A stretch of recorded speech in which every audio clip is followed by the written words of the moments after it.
Vamos ler o Evangelho segundo escreveu Mateus, capítulo de número 5, 3 versículos, a partir do 43 até o verso 46. Mateus, capítulo 5, do verso 43 até o verso 46. Nós seguimos com a série Saúde Relacional, hoje a terceira parte. Vamos acompanhar a leitura, você pode estar acompanhando ali na tela. Está escrito assim: Vocês ouviram o que foi dito? Ame o seu próximo e odeie o seu inimigo. Eu, porém, lhes digo: amem seus inimigos e orem pelos que perseguem vocês, para demonstrarem que são filhos do Pai de vocês, que está no céu. Porque Ele faz o seu sol nascer sobre os maus e bons, e vir chuvas sobre justos e injustos. Porque se vocês amam aquele que vos amam, que recompensa terão? Os publicanos também não fazem o mesmo? Amém. Irmãos, quando nós propomos falar sobre relacionamento segundo os padrões de Jesus, naturalmente nós estamos indicando que existem vários padrões de relacionamento, né? E nós queremos falar sobre o relacionamento segundo o padrão de Jesus, versus, relacionamento segundo os padrões humanos.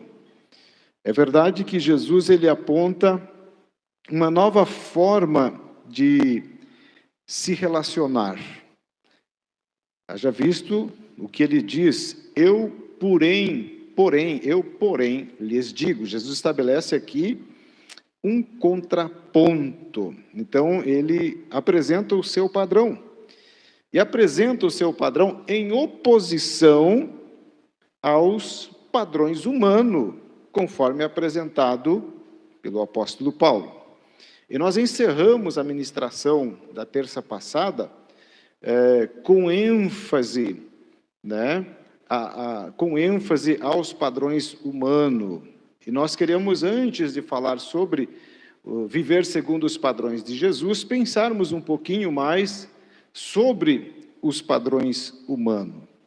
O irmão pode colocar na tela, 1 Coríntios, capítulo 3, do verso 1 ao 4, na versão NAA, Nova Almeida Atualizada. Veja o que nós temos escrito ali, para nós entendermos o que é os padrões humanos. Paulo disse assim, porque se há ciúmes e briga entre vocês, será que isto não mostra que são carnais e andam segundo os padrões humanos? Quando alguém diz, eu sou de Paulo, e outro diz, eu sou de Apolo, não é evidente que vocês andam segundo os padrões humanos? Veja, irmãos, que padrões humanos aqui diz respeito às inclinações da carne, a natureza caída. Nós falamos que, embora cremos em Jesus, somos perdoados dos nossos pecados, vivemos toda essa realidade da vida com Deus, da vida cristã, a nossa natureza humana não é deletada, ela existe em nós, porém, ela está subjugada. Lembra que Paulo escreveu aos Gálatas, orientando ou ordenando que devemos viver em espírito. Ele diz, vivam em espírito e não cumpram com os desejos desgovernados da carne. Ou seja, carne aqui é uma referência à natureza caída. São os padrões humanos. Então, Paulo está dando ali um princípio, uma receita de como se sobrepor aos padrões humanos, andar em espírito. Quando nós andamos em espírito, nós vamos, obviamente, atingir os padrões de Jesus, viver os padrões de Jesus. Então, meus irmãos, olha só os padrões humanos. Jesus disse, vocês viram o que foi dito? Ame o seu próximo. Até aqui tudo bem. Foi dito. Agora, e odeie o seu inimigo, isso não foi dito por Deus. Não é um princípio divino. Em nenhum momento na Bíblia Sagrada Deus ordenou odiar o seu inimigo. Olha só que absurdo! Não há nada explícito em todo o Antigo Testamento, né? Não há nada explícito de que Deus ordenasse o ódio aos seus inimigos. O que os judeus fizeram, os fariseus, enfim, eles estabeleceram um acréscimo por inferência, né? É uma dedução. Só que esta interpretação é uma interpretação conveniente, é uma adequação ao dizer de Deus de acordo com as inclinações humanas. É um modo de satisfazer a vontade humana. Então, acrescentaram, né? Deus disse: ame o seu próximo e odeie o seu inimigo. Como isso satisfaz o ego humano, não é verdade?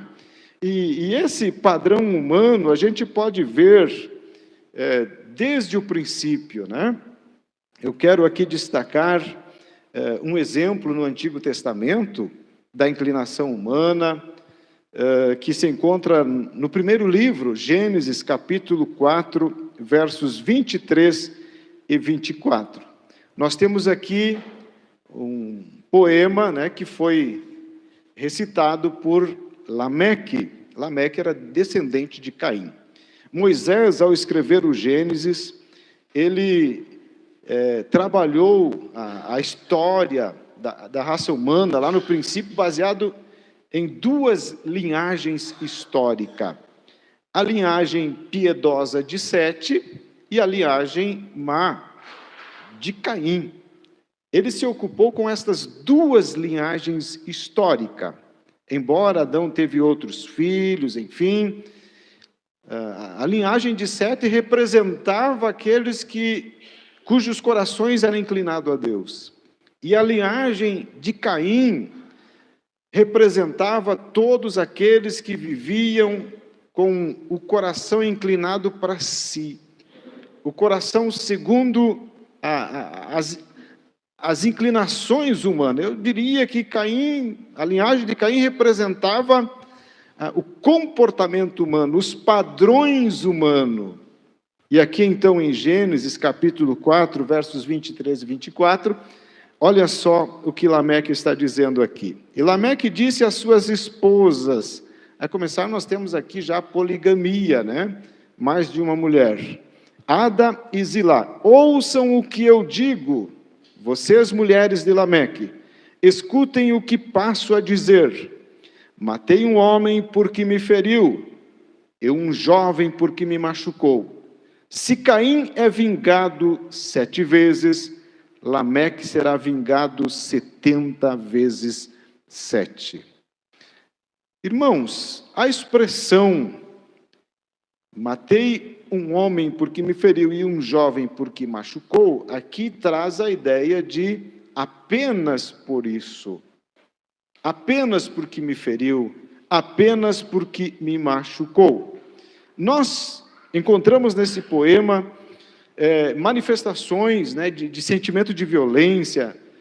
Veja que a cultura da violência está impregnada, então, na descendência de Caim. Sentimento de vingança, isso ilustra muito bem uma cultura de violência. A gente sabe que isto se propagou de tal forma que a terra encheu-se de maldade ao ponto de Deus trazer o juízo. Trouxe o dilúvio sobre a terra, de onde sobrou somente 8 pessoas. Noé, sua esposa, seus 3 filhos e suas 3 noras. Deus estabeleceu um recomeço.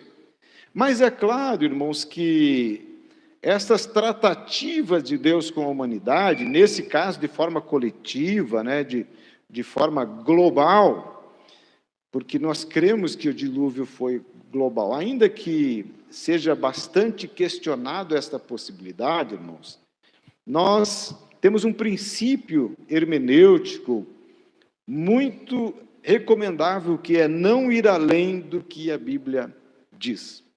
E a Bíblia diz que todos os montes foram cobertos com água, né, por ocasião do dilúvio. E a gente aceita isso, que o dilúvio realmente foi universal. Bem, prosseguindo então, a gente sabe que apesar de Deus vir tratando, vir cuidando e ajeitando o ser humano até a chegada de Jesus, aí Jesus vem e, enfim, trabalha ali, exerce seu ministério por 3 anos e meio, a gente percebe que os padrões humanos estavam presentes, a gente vê a evidência dele mesmo na vida dos discípulos.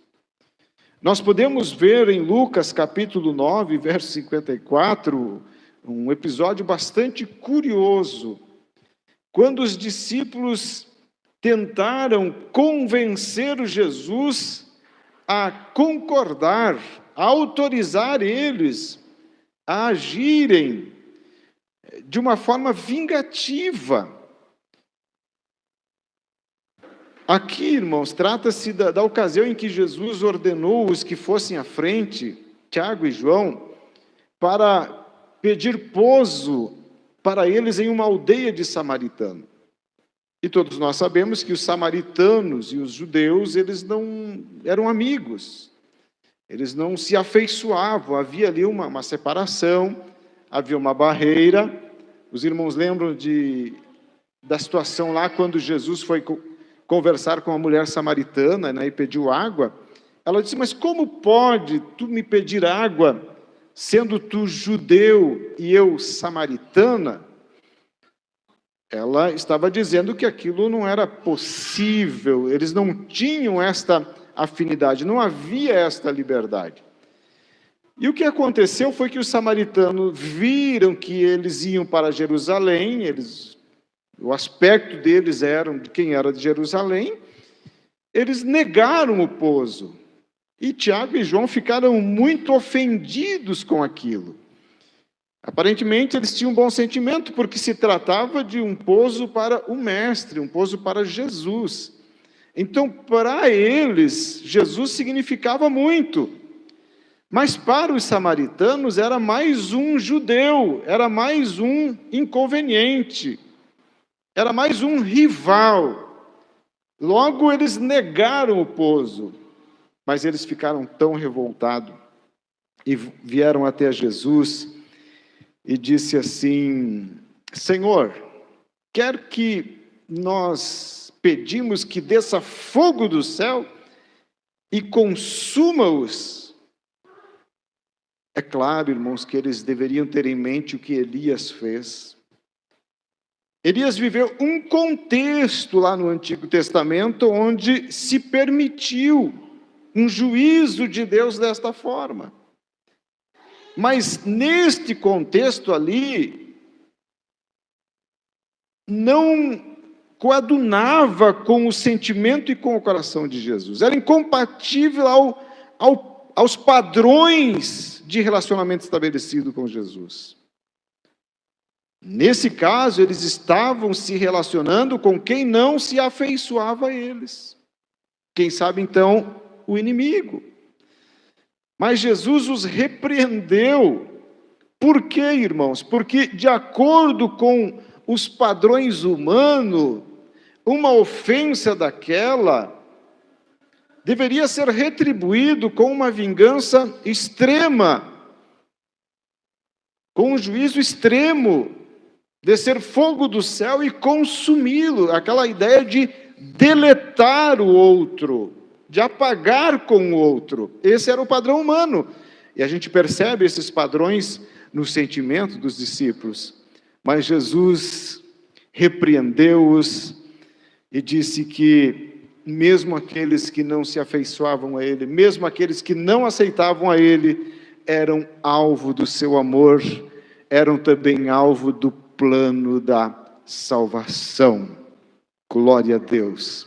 Então, Jesus está ensinando uma forma diferente de se relacionar com as pessoas. E aqui no texto que nós lemos como base, nós percebemos então os padrões de Jesus ensinado por Ele mesmo, quando Ele diz: eu, porém, lhes digo. Viste que foi dito? Amarás o teu próximo e odiarás o seu inimigo? Eu, porém, lhes digo, ou seja, o meu padrão é diferente. A minha forma, o meu modelo é diferente. Então Jesus disse: eu lhes digo, amem seus inimigos e orem pelos que perseguem vocês, para demonstrarem que são filhos do Pai de vocês. Então, para demonstrar que somos filhos de Deus, nosso comportamento deve ser um comportamento de bondade, um comportamento amável, até mesmo para aqueles que nos rejeitam. Agora, irmãos, amar o inimigo, primeiramente a gente precisa pensar o que caracteriza um inimigo. Não é verdade? Eu não sei se nós temos esta condição de identificar o que realmente é um inimigo e quem realmente se constitui o nosso inimigo, né? Eu penso que o ser humano ele não tem condições de identificar isso, né? E aí, nesse caso, Jesus desarmou, independente do conceito que eu tenho de inimigo, independente do número de inimigos que eu entenda ter, Jesus ele desarma dizendo: amem os vossos inimigos e orem por aqueles que vos perseguem. Meus irmãos, não é coisa fácil fazer isso. Você concorda? Jesus não está exigindo algo simples. Aliás, eu diria que Jesus não está exigindo algo possível, humanamente falando. Todos nós temos consciência do que é amar o inimigo e orar. E orar por aqueles que entendemos que nos perseguem, que entendemos que buscam o nosso mal. Com isso, irmãos, Jesus, ele está mostrando que viver segundo os padrões dele é viver acima do processo natural, viver acima do natural. Porque qual é o natural?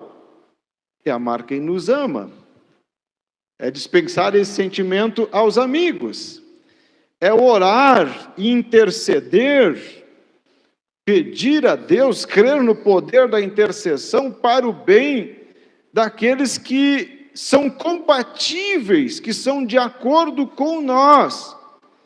Agora, amar o inimigo e orar por aqueles que nos perseguem, pedir a Deus em favor deles, isto está acima dos padrões humanos. Isto está acima da possibilidade humana. Então, viver segundo os padrões de Cristo é viver acima do natural. Portanto, é viver o sobrenatural. Somente com algo externo, somente com algo vindo de Deus, é que é possível nós vivermos os relacionamentos de acordo com os padrões de Jesus. O padrão de comportamento exigido por Deus está acima da capacidade humana, quando vivemos de acordo com as inclinações humanas. Mas Deus não seria injusto estar ensinando os seus filhos, orientando-os a viverem algo que a natureza humana não é capaz de alcançar? Não, não, porque quando nós nos convertemos, nós passamos pelo processo de transformação. Acontece a regeneração, há uma mudança, que a Bíblia chama de novo nascimento. Foi a conversa de Jesus com Nicodemos: quem não nascer de novo. Então a gente nasce de novo, a gente se torna feitura de Cristo, Ele nos faz assim. Paulo, escrevendo aos Efésios, disse que nós somos feituras suas, criados em Cristo Jesus para as boas obras. Deste modo, irmão, esse processo do novo nascimento, de regeneração, Deus nos faz capaz, de cumprir a sua vontade, porque a gente passa a depender dele. Essa comunhão, essa intimidade possível pela conversão, atrai essa força divina, então a gente vive o sobrenatural. A Bíblia fala sobre a mente de Cristo, né? Nós temos a mente de Cristo. A Bíblia fala sobre a loucura de Deus para com os homens. Isso é algo ilógico. As pessoas, ao nos perceberem com essa ideia, é natural que interpretem como loucura, como alguém doido, como alguém fora da lógica, e realmente foge da lógica humana, mas esta é a lógica divina, este é o padrão divino. Lembra de que Jesus, conversando com os discípulos, ele disse que eles deveriam amar assim como ele amou? João registrou no capítulo 13, o verso 34. Jesus disse assim, eu lhes dou um novo mandamento, que vocês amem uns aos outros, assim como eu os amei, que vocês amem uns aos outros. Irmãos, nós amar do jeito que Jesus amou, é o mesmo princípio estabelecido por Jesus antes, de que a gente tem que amar o inimigo. Não há possibilidade em nós de amar do jeito que Jesus amou.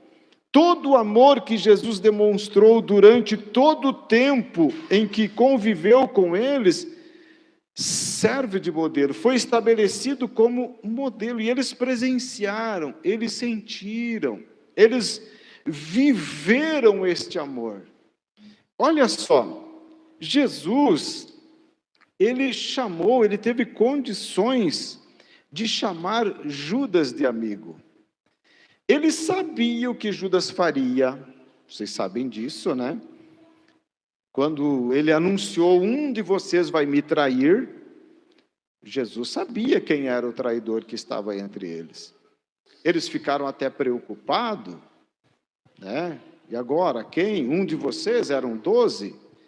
Ficaram preocupados, aquilo gerou toda uma discussão. Aí Jesus disse, aquele que mete a mão comigo e tal no prato, esse é o que vai me trair, etc. e tal.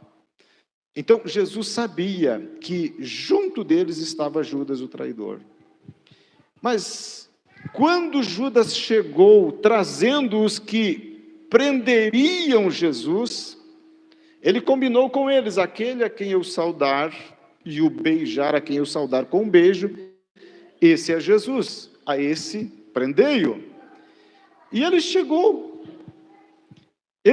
para Jesus, saudou naquela normalidade toda, demonstrando afeto, demonstrando carinho, chegou e disse, mestre, e deu um beijo em Jesus. E Jesus sabia que era um beijo da traição, porque a Bíblia diz, quando o traidor chegou, Jesus sabia que ali estava chegando o traidor. E aí Jesus falou para ele o seguinte, está registrado em Mateus capítulo 26 e o verso 50, Jesus disse, amigo, o que você veio fazer? Amigo? Irmão, irmã, se você vivesse a experiência de Jesus, de saber que o traidor estava chegando com a finalidade de prendê-lo, você chamaria de amigo? Amigo da... E Jesus não estava sendo irônico, não. Jesus realmente, com o coração cheio de bondade, ele disse: amigo, amigo, amigo, o amigo Judas.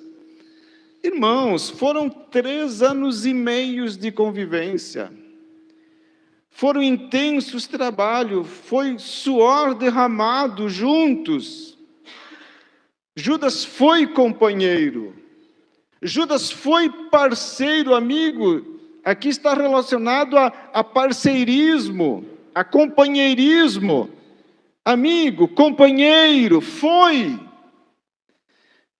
Mas veja, irmãos, Jesus chamou Judas de amigo não baseado no coração de Judas. Judas relacionava-se com Jesus, pelo menos nesse período, de acordo com os padrões humanos, com traição, com maldade, com astúcia, com interesse. Ele viu em Jesus uma forma de ganhar uns trocos em cima dele. Mas Jesus, quando disse amigo, ele não estava pensando no coração de Judas, ele falou de acordo com o seu coração. Então, se dependesse do coração de Jesus, Judas realmente seria seu amigo. Então, Jesus estava recebendo a traição, mas o coração de Jesus não abrigava ódio, não abrigava rancor.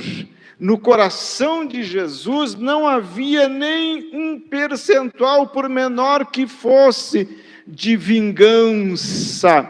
Então, ele pôde olhar para Judas e dizer: amigo.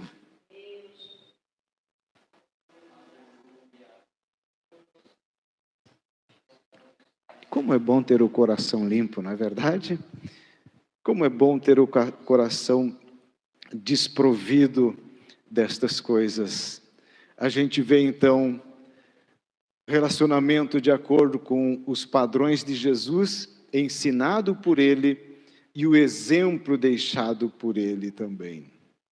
Se a gente for um pouquinho mais à frente, após a prisão, nós vamos ver quando ele, naquele estado de crucificação, brada, para que Deus perdoasse, porque eles não sabiam o que estava fazendo. A gente sabe de situações que Jesus chorava por Jerusalém. Então, é incrível o exemplo que Jesus nos deixa. Nós podemos pensar também nos relacionamentos de acordo com os padrões de Jesus, ensinado nas epístolas. E eu quero destacar aqui o que Paulo escreveu em Romanos, capítulo 12, e o verso 19, irmão, pode colocar aí. Romanos, capítulo 12, e o verso 19. Olha só, Paulo, então, escrevendo aos Romanos, ele diz assim: meus amados, não façam justiça com as próprias mãos, mas deem lugar à ira de Deus, pois está escrito: a mim pertence a vingança, e eu é que retribuirei, diz o Senhor. Eu, por muito tempo, eu li esse texto e tinha um conceito errado dele, tinha uma interpretação errada. E muitas vezes, aliás, isso aconteceu por não considerar vírgula e acentos. O texto tem tudo isso, irmãos. O texto ele tem vírgula, ele tem ponto, ele tem acento, e tudo isso vai delinear a mensagem que ele está comunicando. Tudo isso vai orientar o sentido do texto. Eu sempre entendia que a Bíblia está dizendo, não façam justiça com as próprias mãos, em outra versão vai dizer, não vingueis a vós mesmo, mas dai lugar à ira. Eu entendia que a Bíblia estava dizendo que quando nós queremos nos vingar, nós estamos dando lugar à ira, e isso é errado. Ainda que um sentimento de vingança está associado à ira, não é isso que esse texto está dizendo. O texto está dizendo que nós devemos dar lugar à ira, que nós devemos dar espaço para a ira. Quantos concordam que o texto está dizendo que devemos dar espaço para a ira operar, para a ira funcionar? Quantos concordam? São poucos, né? Isso é normal. Talvez eu também não levantaria a mão. Mas o texto está dizendo isso mesmo. Vamos prestar atenção. Meus amados, não façam justiça com as próprias mãos, mas deem lugar à ira de Deus. Só que esta ira, ela não é a ira humana, é a ira de Deus. Pois está escrito, a mim pertence a vingança, eu é que retribuirei, diz o Senhor. Então o texto está dizendo que nós não devemos pensar em vingança, não devemos fazer justiça com as nossas próprias mãos. Por quê, irmãos? Ela nunca será perfeita, ela será errada. Deus está dizendo, a mim pertence a vingança. Então, quando se pensa em retribuição ao outro, por aquilo que o outro faz contra nós, cabe a quem retribuir? Cabe a quem retribuir? Cabe a Deus. De modo que sempre quando nós pensar em fazer justiça com as nossas próprias mãos, nós estamos dizendo assim, Deus, eu não quero o Senhor nessa causa, me dá licença, eu vou ocupar o teu lugar. Porque a tua palavra diz que a vingança pertence ao Senhor, a justiça pertence ao Senhor, mas eu quero fazer, então, Deus, dá licença da minha vida, e eu vou me posicionar, e vou fazer justiça com as minhas próprias mãos. Isso vai funcionar? Inconscientemente, quando buscamos justiça com as próprias mãos, nós estamos ocupando o lugar de Deus, tiramos Deus de cena, estamos afastando Deus do nosso relacionamento. Então, a Bíblia diz, não façam justiça com as próprias mãos, mas deem lugar à ira de Deus. Existe uma ira de Deus, irmãos. Existe uma ira de Deus, destinada a tratar, destinada à retribuição. E a Bíblia está dizendo, deem lugar a essa ira, ou seja, deixe para Deus, coloque nas mãos de Deus. Irmão, Deus é muito responsável com os seus filhos. Quando nós nos convertemos, nós passamos a estar nas mãos de Deus, sim ou não? Só que às vezes a inclinação aos padrões humanos nos faz querer pular do colo de Deus, saltar das mãos de Deus e vivermos segundo as nossas próprias mãos. Se Deus nos tem nas suas mãos, Ele vai cuidar de tudo. Ele vai nos proteger em tudo. Somente temos que confiar. Não, eu coloco nas mãos de Deus. Deus cuidará disso, porque eu nunca saberei fazer vingança. justiça com as minhas próprias mãos, elas podem recair sobre mim mesmo. Eu posso atrair condenação para mim, eu posso atrair maldição para mim. Portanto, Deus, o Senhor assume estas causas, o Senhor assume estas coisas na minha vida. Eu deixo tudo contigo e quero viver com o meu coração limpo, com o meu coração em paz. Eu quero viver com a minha alma pura na sua presença. Amém, meus irmãos? O bom é que isso é possível. O bom é que isto é possível. Glória seja dada ao precioso nome de Jesus.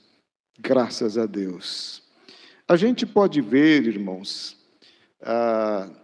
então, isso na prática, através de alguns exemplos.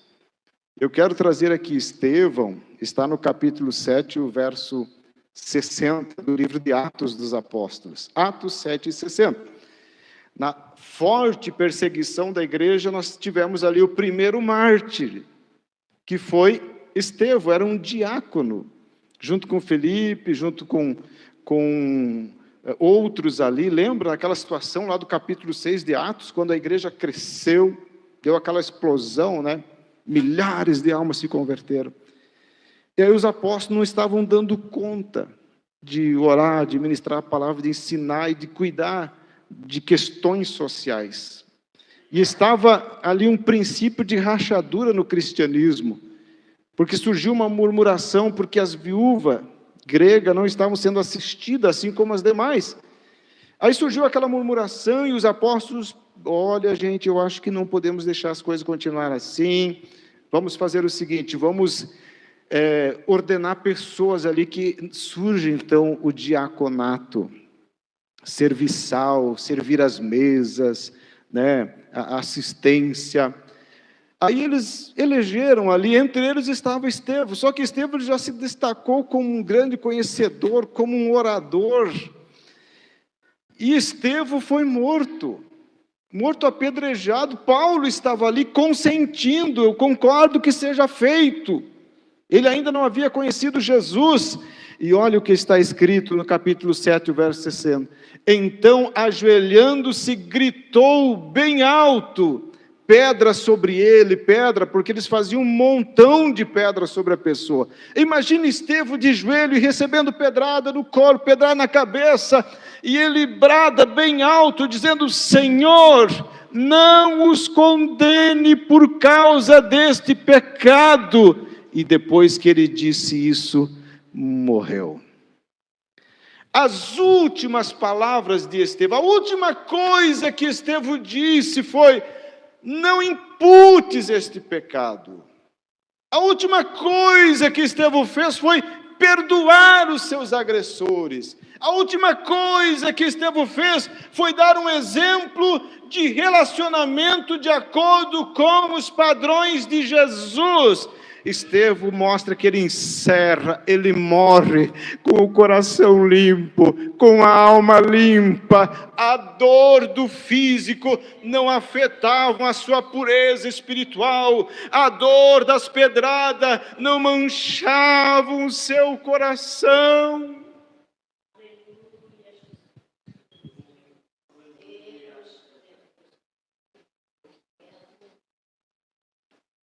Paulo, findando a vida, sabia que ia morrer, ele tinha certeza disso. Ele escreve a segunda carta a Timóteo, a sua última obra literária, e ele anuncia que vai morrer. Ele fala para Timóteo, dizendo: Timóteo, vem ter comigo depressa, traga os livros que eu deixei lá em Troade, e os pergaminhos. Traga a capa que eu deixei em Troade e os livros, principalmente os pergaminhos. Aí eu fiquei pensando assim, Paulo sabe que vai morrer, anuncia isso e pede para trazer os livros, né? Então, mesmo sabendo que ele ia morrer, ele gostava de ler. Bom exemplo para nós, né? A gente fica, por que ler? Para começar a ler a terapia também.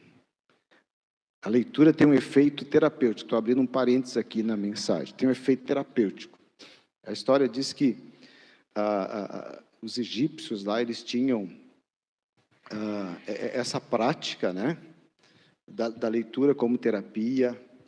Já se usou isso por médicos em pacientes. A gente viaja na leitura, a gente cresce na leitura, enfim.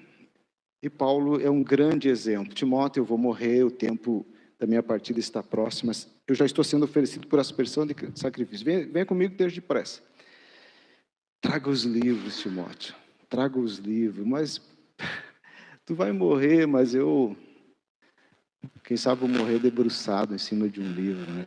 Que lindo, né? Que lindo. Pensando nisso, parabéns aos leitores do livro Uma Vida com Propósito, está muito bom.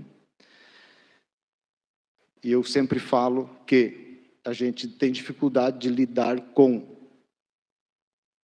disciplina voluntária, a gente lida melhor com disciplina imposta. Tudo que é voluntário, eu te pergunto, se você não fizesse parte de um projeto de leitura, onde diariamente se anuncia, hoje é capítulo tal, coloca lá o que você, etc. Eu pergunto, será que você teria lido esses 9 capítulos? Será que teria lido voluntariamente, se não fizesse parte de um... Quando eu aceitei fazer parte, se impôs uma disciplina sobre mim, a gente vai lutar para estar junto, para chegar até o fim. Então, estamos considerando algo muito positivo que está sendo feito.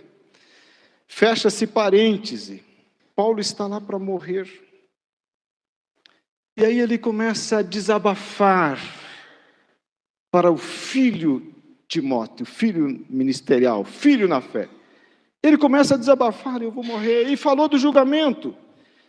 E ele, lá então na segunda carta, capítulo 4, e o verso 16, ele diz assim, Timóteo, ele fala que Demas desamparou, o outro foi não sei para onde, só estava Lucas com ele, e ele diz assim, Timóteo, na minha primeira defesa, ninguém foi ao meu favor, todos me abandonaram, que isto não lhes seja posto em conta. Todos me abandonaram. Ele sente a necessidade de compartilhar com seu filho na fé, porém ele conclui que isto não lhe seja atribuído, que isto não lhe seja culpado, enfim. É a ideia do Estevão. Não lhes imputa esse pecado, é a ideia de Jesus. Perdoa-lhes porque não sabem o que fazem. Nós temos mais um exemplo de alguém que está findando a vida, mas com a alma limpa, com o coração puro. E Deus, irmãos, gosta de ver isso em nós. Isso honra, isso agrada, e Ele vê. Ele conhece, aliás, a Bíblia diz que antes que haja palavra alguma em nossa boca, logo Ele sabe. De longe Ele sonda os nossos pensamentos. Então Deus, Ele é glorificado, Deus é honrado, Deus é adorado, quando o nosso coração está desprovido de rancor, desprovido de ódio, está separado de sentimento de vingança. Isso honra, isso glorifica o seu nome. E Ele gosta disso, e sabe que Ele retribui. Aliás, a maior retribuição é o bem-estar emocional. Porque quando nós, irmãos, carregamos esses sentimentos, quando a gente pauta os relacionamentos de acordo com os padrões humanos, a gente vive adoecido.